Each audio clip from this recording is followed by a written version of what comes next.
Good evening, ladies and gentlemen.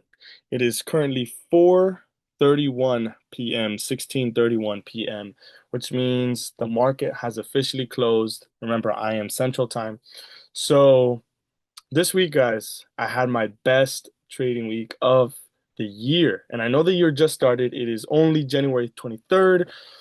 But in this video, I really want to show you guys the secret, the ultimate secret to the trade that I took, and it is area of interest.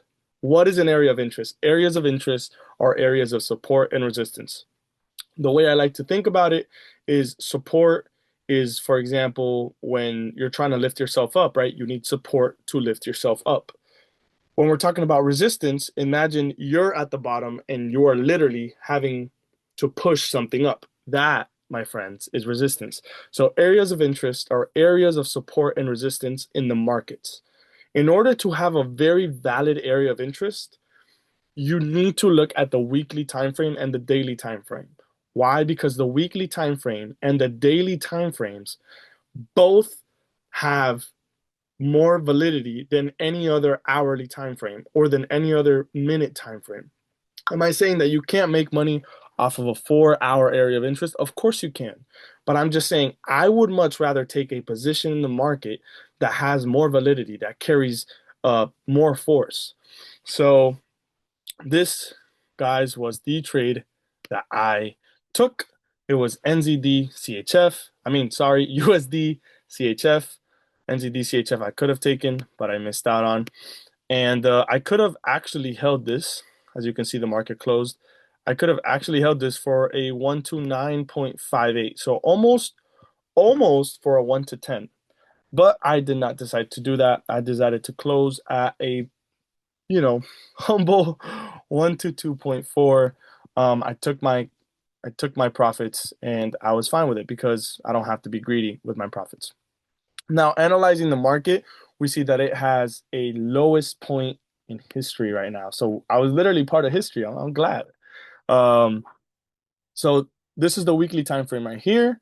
We click on the weekly time frame, and as you can see, these little highlights are highlighted for a reason, right?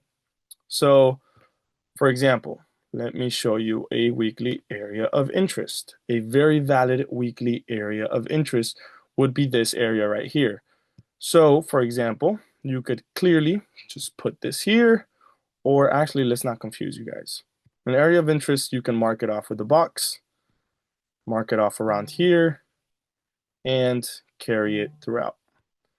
That is how you mark off an area of interest. So this is a weekly area of interest. What makes it a weekly area of interest? I'm glad you asked. Areas of support and resistance. So for example, remember, support is when you go up. So once it touched here, it went up. Once it touched here, it went a little up. It broke through it. It broke through it again. Once it touched here, it went up.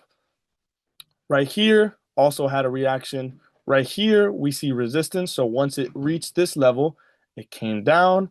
And these are valid points in the market that have support and resistance, making it an area of interest. So check out the daily time frame because there are weekly areas of interest and there are daily areas of interest. The trade that I took this week was based on a daily area of interest. Super simple. The only thing I did was mark out my area of interest.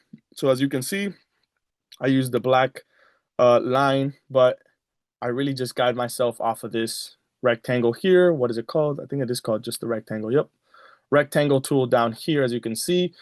And let's check out how many taps this area has. So as we can see, it has support here, resistance, resistance, resistance, and I anticipated that it was going to be used as resistance again. So what happened? We can scale down to the smaller time frames. The 4 hour time frame broke the area of interest. It came back to retest a valid area of interest. And once it retested, it rejected, right? This is simple support right here, resistance right here.